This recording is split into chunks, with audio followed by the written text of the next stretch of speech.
Boa noite a todos, juntos mais uma vez, para mais um dia dos nossos estudos do Livro dos Espíritos, hoje já no capítulo 4 da segunda parte do Livro dos Espíritos. Ontem nós começamos a ver o subtítulo A Reencarnação, e é dando continuidade a esse subtítulo que nós vamos passar a analisar a partir da questão 167 hoje. Na questão 167, Kardec pergunta: qual o fim objetivado com a reencarnação? Expiação, melhoramento progressivo da humanidade. Sem isso, onde a justiça? Então, ontem, quando nós começamos a analisar a questão 166, só que nós vimos ontem, né, sobre a reencarnação, nós vimos que esse princípio reencarnatório está muito ligado para nós espíritas, segundo os esclarecimentos prestados pelos espíritos, à justiça divina, né? Então, mais uma vez aqui, na questão 166, então os espíritos dizem da necessidade da reencarnação, quer dizer, da necessidade de retornarmos em experiências no plano carnal, nos utilizando de outros corpos, para que possamos expiar as nossas faltas, né? E para que possamos, ao mesmo tempo, melhorar rumo ao progresso infinito. Ontem nós discorremos um pouquinho sobre essa questão do amor divino, da misericórdia divina, esse conceito de justiça absoluta de Deus, né? E por que para nós espíritas o raciocínio é muito lógico, é muito justo, quando nós possuímos esse entendimento que a reencarnação nos possibilita. Quer dizer, que nós temos oportunidades variadas, porque a reencarnação oferta isso a todos os espíritos indistintamente. Quer dizer, não é só um ou outro que reencarna em determinado tempo, com determinada experiência, mas todos nós estamos fadados a progredir, e então precisamos educar o espírito através das experiências, uma vez que em uma vida só nós definitivamente não conseguimos alcançar essa perfeição tal qual a exemplificou o nosso mestre Jesus. Mas vamos dar continuidade ainda. Na questão 68, Kardec pergunta: é limitado o número das existências corporais? Ou o espírito reencarna perpetuamente? Quer dizer, será que vai ter algum momento nesse tempo eterno que nós vamos não mais necessitar de retornar às experiências reencarnatórias, nos planos físicos densos como nós conhecemos aqui na Terra, que é um planeta de provas e expiações? Será que em algum momento da nossa trajetória como espíritos imortais nós vamos deixar de necessitar de nos submeter à roda das reencarnações, como diriam os orientais? E os espíritos respondem a Kardec dizendo que a cada nova existência o espírito dá um passo para adiante na senda do progresso. Desde que se ache limpo de todas as impurezas, não tem mais necessidade das provas da vida corporal, ou seja, também as provas da vida corporal são temporárias. É um estágio que temos de cumprir no rumo do progresso incessante. É mais ou menos como todos nos sujeitamos quando na nossa infância a cursar uma escola de primeiro grau, depois de segundo grau, e nós só vamos deixar de frequentar a escola quando já tivermos apreendido as lições necessárias para que possamos ingressar numa faculdade.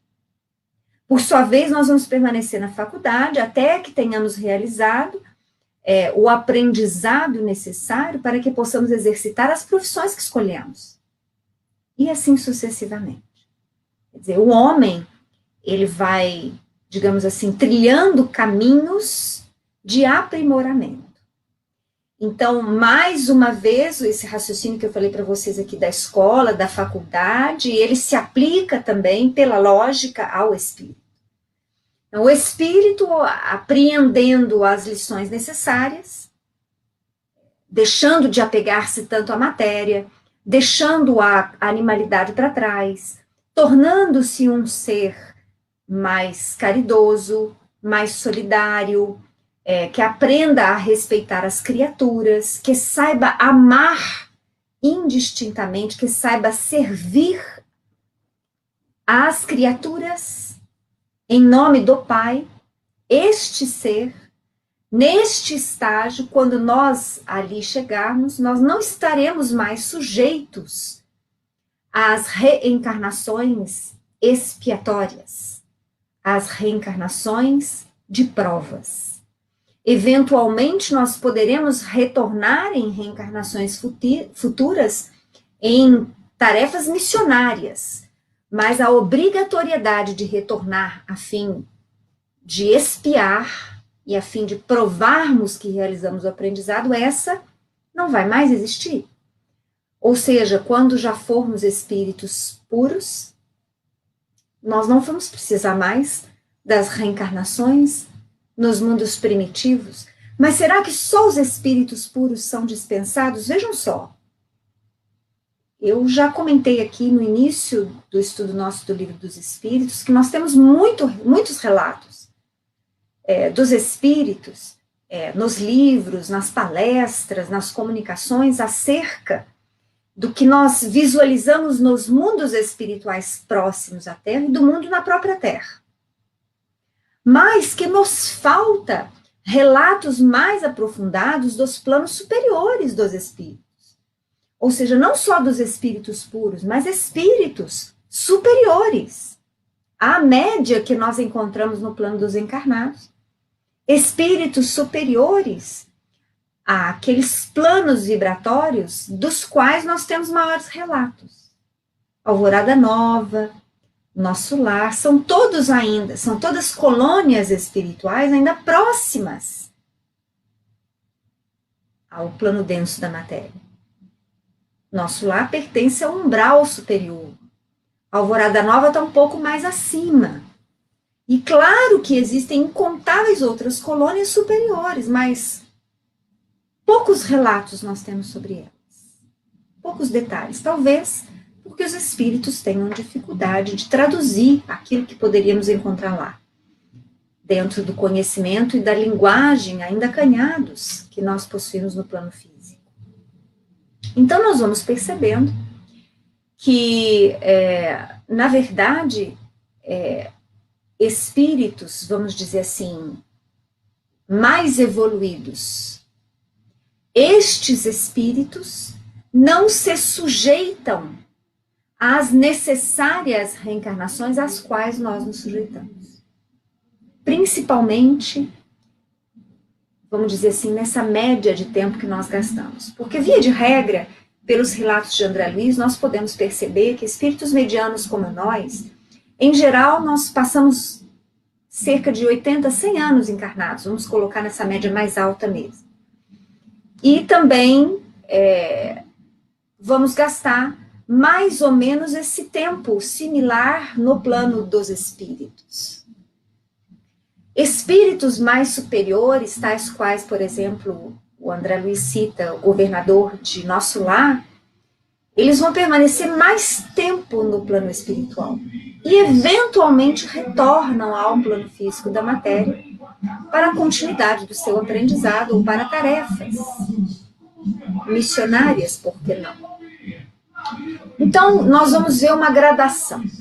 Não existe só o 8 e nem o 80. Nós vamos ver uma gradação de situações e de necessidades profundamente ligadas ao espírito, ao ser imortal. Muito bem. Então, continuando. Kardec, na questão 169, vai perguntar. Deixa eu só fechar uma tela aqui que abriu. Desligar outra tela. A minha atenção distrai, eu não fico concentrada nos nossos estudos. Na questão 169, Kardec pergunta: é invariável o número das encarnações para todos os espíritos? Gente, antes da gente, vou reler até essa questão, vocês perdoem o som, eu moro aqui no centro, e aí, essa época de Natal agora, esses carros de som perturbam por demais. Mas enfim, então vamos de novo, ler de novo na questão 169. É invariável o número das encarnações para todos os espíritos? Quer dizer, será que todos nós nos sujeitamos ao mesmo número de reencarnações? Mesmo sabendo que elas têm um período temporário, né? Como eu afirmei agora há pouco, nas questões anteriores, quer dizer que a gente vai ter que atravessar reencarnações durante um período de aprendizado, depois não vamos mais nos sujeitar a elas, mas será que o número é definido? É limitado? Então, por exemplo, você vai reencarnar 200 vezes, você, ou todos nós 300, quantas vezes? Kardec quer saber isso. Não, respondem eles. Aquele que caminha depressa, a muitas provas se forra. Todavia, as encarnações sucessivas são sempre muito numerosas, porquanto o progresso é quase infinito.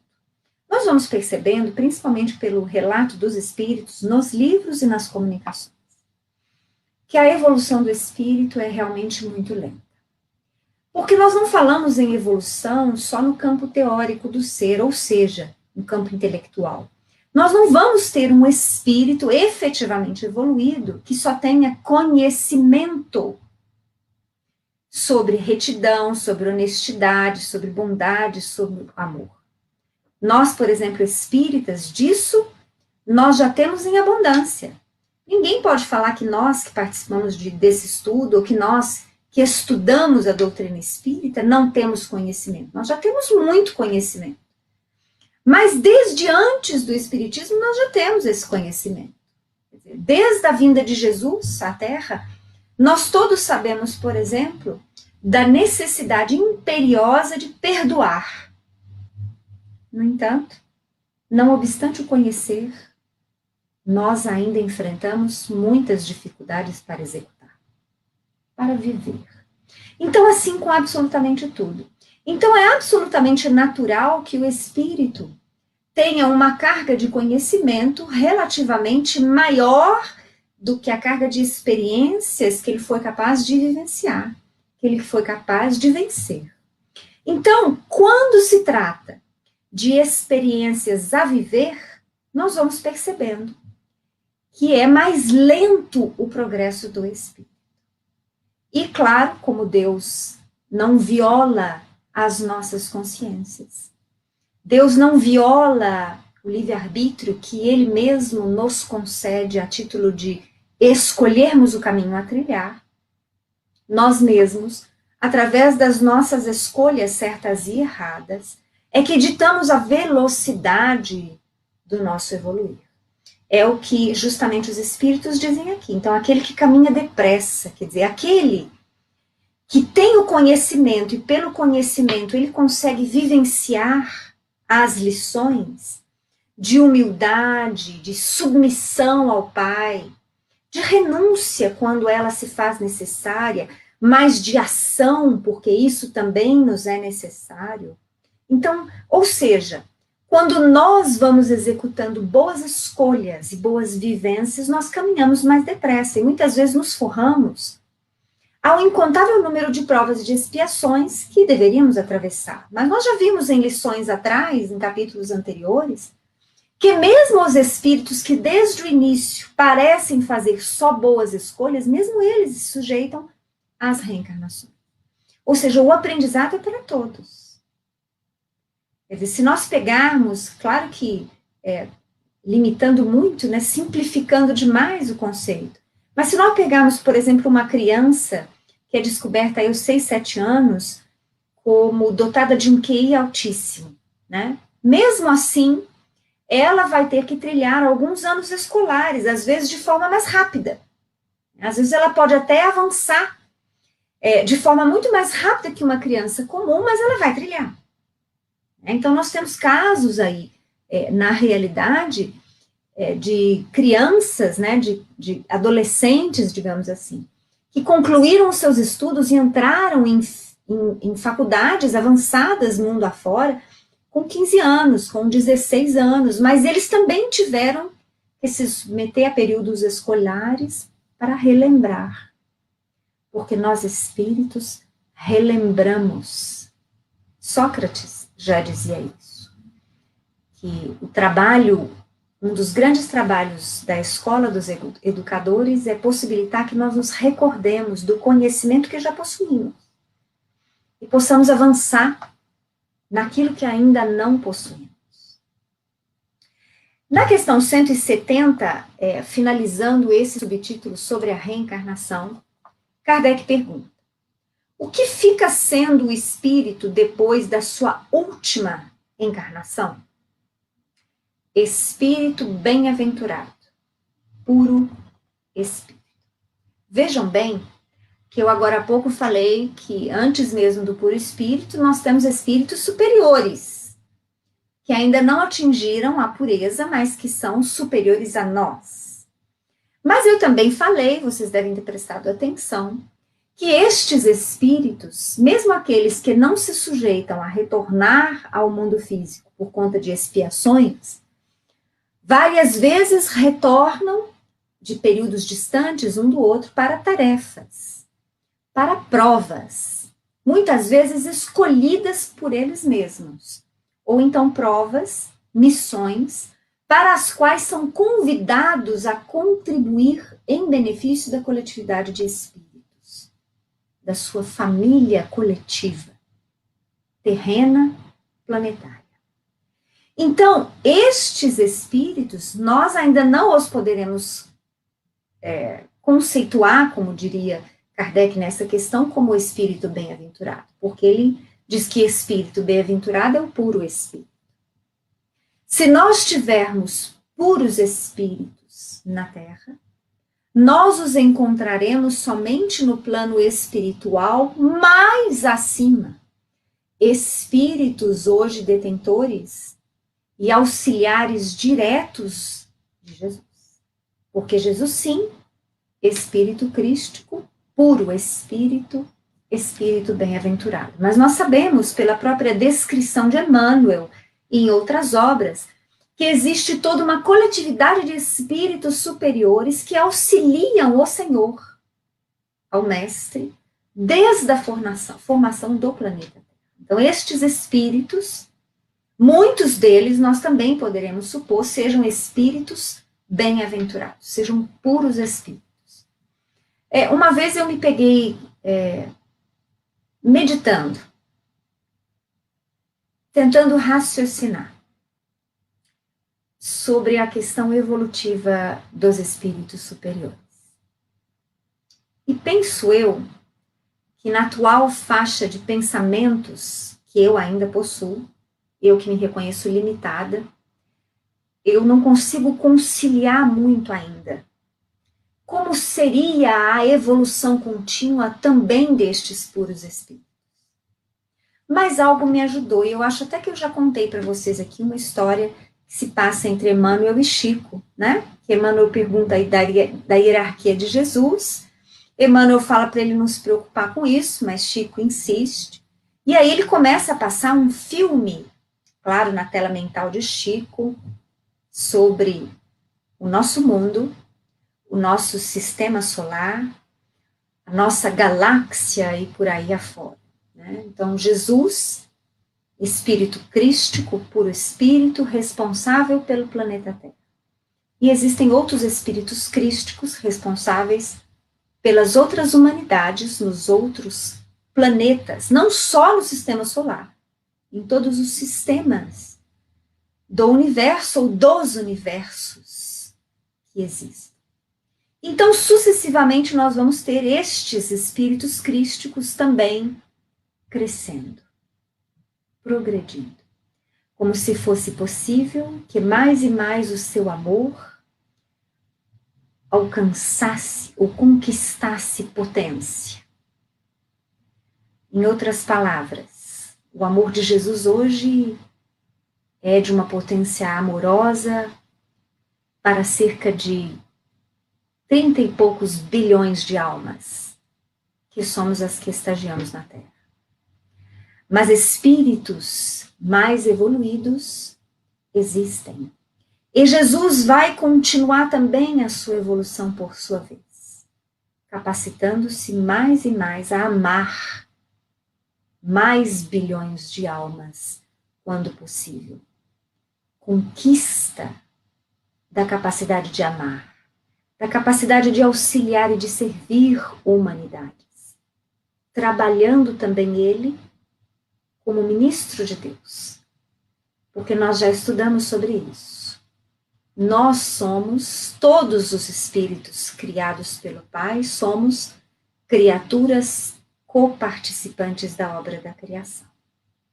Então, espíritos inferiores como nós possuem tarefas na obra da criação. E espíritos crísticos possuem mais tarefas.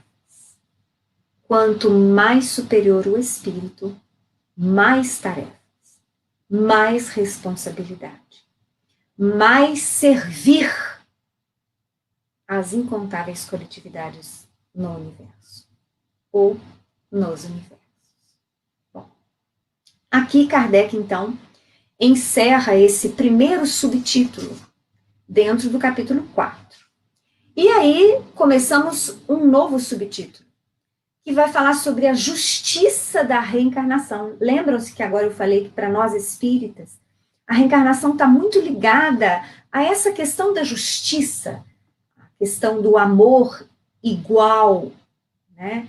Da compaixão e da misericórdia igual, das oportunidades que o Pai concede a todos os seus filhos. Então isso tudo está muito ligado à justiça divina.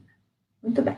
Então, dentro deste subtítulo, Kardec pergunta na questão 171, em que se funda o dogma da reencarnação? Veja bem que dogma, a gente ouviu falar lá atrás no dogma, uma das primeiras questões da primeira parte do Livro dos Espíritos, e a gente coube informar que dogma geralmente é um fundamento, é algo que não se questiona muito, se parte da premissa que isso existe. Então, para nós espíritas, o dogma da reencarnação faz parte da doutrina espírita. Veja só, se nós retirarmos o conceito reencarnacionista dos nossos estudos espíritas, vai nos faltar, digamos assim, embasamento para muitos raciocínios, para muitas consolações. Vejamos, por exemplo, que o espiritismo tem uma feição absolutamente diversa em países que não se adaptam à reencarnação. Nós vamos ver, por exemplo, um espiritismo basicamente científico na América do Norte, porque ainda eles encontram muitas dificuldades diante da reencarnação. Então, eles procuram estudar a fenomenologia. Se deparam com as comunicações, com os fenômenos produzidos pelos espíritos, mas poucos se dedicam ao estudo do aspecto moral e sobre as lições de Jesus neste contexto evolutivo.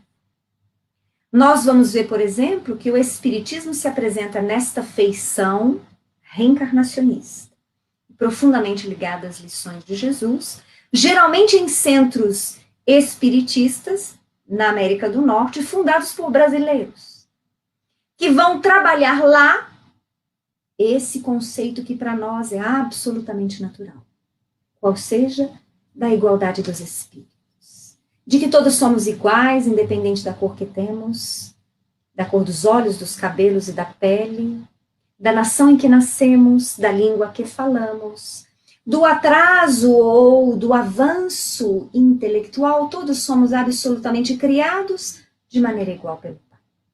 Eles ainda têm dificuldade de aceitar que se hoje estagiam em um corpo de pele clara, amanhã poderão vir a estagiar em corpo de pele escura e vice-versa. Mas também os nossos irmãos vão enfrentar esta realidade e, com o tempo, sem violências, vão se deparar com a lógica da reencarnação. Mas voltando à questão 171, Kardec quer saber em que se funda esse dogma da reencarnação. Porque os espíritos, desde o início, se referem a ela. As primeiras comunicações, Todos os grupos mediúnicos com os quais Kardec manteve intensa troca de correspondência, todos eles eram unânimes em afirmar acerca da reencarnação. Ele quer saber onde se funda isso. E eles respondem: na justiça de Deus e na revelação, pois incessantemente repetimos, o bom pai deixa sempre aberta a seus filhos uma porta para o arrependimento. Não te diz a razão que seria injusto privar para sempre da felicidade eterna todos aqueles de quem não dependeu o melhorarem-se? Não são filhos de Deus todos os homens? Só entre os egoístas se encontram a iniquidade, o ódio implacável e os castigos sem remissão. Então vejam só, a reencarnação é questão de ordem para nós espíritos, uma vez que a nossa noção de progresso espiritual está intimamente relacionada às lições de Jesus, às lições que ele exemplificou como sendo de amor, de humildade, de solidariedade e de respeito entre as criaturas. Então, diante disso que o Senhor nos coloca e da nossa profunda ligação como espíritas que somos, a existência de Deus, a existência deste progresso espiritual. Então, se cremos em Deus e este Deus é supremo em todas as suas virtudes, não possuindo ele nenhuma sombra, ou seja, Deus, para nós, inteligência suprema, causa primária de todas as coisas, não tem nem um ponto sequer de sombra. Ele é soberano. Soberano e absoluto no amar, no perdoar, na misericórdia, na compaixão para com os seus filhos, mas também na justiça. Suas leis são inderrogáveis. E ele mesmo se resume na lei maior de amor. Então, se este Pai que nós cremos é absoluto, como conciliar o absoluto amor com o castigo eterno, com a condenação eterna em relação a filhos que erraram em uma única existência? E em cima ainda desta questão, Kardec traz algumas considerações muito preciosas. Não é um texto muito longo, e neste caso eu acho muito importante que nós tomemos contato com a mensagem trazida por Kardec. Diz ele: todos os espíritos tendem para a perfeição, e Deus lhes faculta os meios de alcançá-la, proporcionando-lhes as provações da vida corporal. Ou seja, todo mundo vai progredir, e todo mundo, para progredir, precisa de meios para se aperfeiçoar, e Deus nos proporciona isso através das provações da vida. Para todo mundo.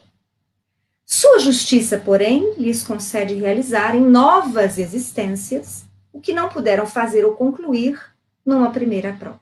Nós também já comentamos sobre isso. O quão é pouco o tempo relativo a uma vida, para todas as conquistas que nós espíritos almejamos ter, buscamos ter. 70, 80, 100 anos é muito. Não obraria Deus com equidade, nem de acordo com a sua bondade, se condenasse para sempre os que talvez hajam encontrado, oriundos do próprio meio em que foram colocados, e alheios à vontade que os animava, obstáculos ao seu melhoramento. Ou seja, Deus não seria justo se ele condenasse seus filhos, que muitas vezes se tornam maus, se tornam desonestos, muito por conta do meio em que foram colocados para experienciar. Então nascem milhões de criaturas todos os dias na Terra. Filhos de pais que se envolveram com tóxicos. Filhos de pais ausentes, abandonados desde o princípio. Ou filhos de pais violentos, que deles abusaram e abusam. Pais egoístas, pais violentos, pais desnaturados. A todo instante nascem milhões de crianças que nascem em um meio onde a guerra ainda impera, onde há fome, onde não há água, nenhuma condição sanitária digna, onde o sol é inclemente, onde não se conhece a leitura, onde não se tem absolutamente nenhuma oportunidade de aprimorar-se, nem intelectualmente e nem moralmente. Então, para estes seres que nascem nestas situações críticas, nestes meios críticos, Deus seria injusto se os condenasse porque erraram. Porque se o meio é desta forma cruel, como exigir deles melhores escolhas, uma vez que não conhecem outro lado para escolher? Pensemos sobre isso. Mas continua Kardec. Se a sorte do homem se fixasse irrevogavelmente depois da morte, não seria uma única balança em que Deus pesa as ações de todas as criaturas, e não haveria imparcialidade no tratamento que a todos dispensa. E, finalmente, a doutrina da reencarnação, isto é, que consiste em admitir para o espírito muitas existências sucessivas, é a única que corresponde à ideia que formamos da justiça de Deus para com os homens que se acham em condição moral inferior. A única que pode explicar o futuro e firmar as nossas esperanças, pois que nos oferece os meios de resgatarmos os nossos erros por novas provações. A razão nolo indica e os espíritos a ensinam. Eu me despeço aqui de vocês, nosso horário já se encerrou, e aviso a todos aqueles que acompanham os meus estudos, aqui ao vivo, online, e também assistindo os nossos vídeos posteriores, que por motivo familiar, eu vou suspender por algumas semanas os nossos estudos às terças, quartas e quintas. Então, hoje, eu me despeço de todos vocês com um grande abraço, um desejo de que tenham um Feliz Natal. Um Natal não com o Papai Noel, mas um Natal com Jesus, nosso Mestre, que há de nos trazer serenidade, que há de dividir conosco das suas bênçãos, dos seus presentes eternos, que venham até nós através da paz, da saúde, do respeito, do carinho, do amor, da amizade. Eu retorno aqui com os nossos estudos no dia 13 de janeiro, uma quarta-feira. Então, até lá, vocês continuam com os estudos diários no Francisco de Assis. Nós já temos neste período a continuidade de alguns estudos, alguns companheiros vão continuar, e estão programadas várias palestras, inclusive na temática do Natal, do Ano Novo, para que nós possamos beber dessa fonte de conhecimento dos nossos companheiros. Então, um grande abraço a todos vocês, a Elisete, Denise, o Carlos, Suzele, Cláudia, Edgar, a todos aqueles que nos acompanham em outros horários.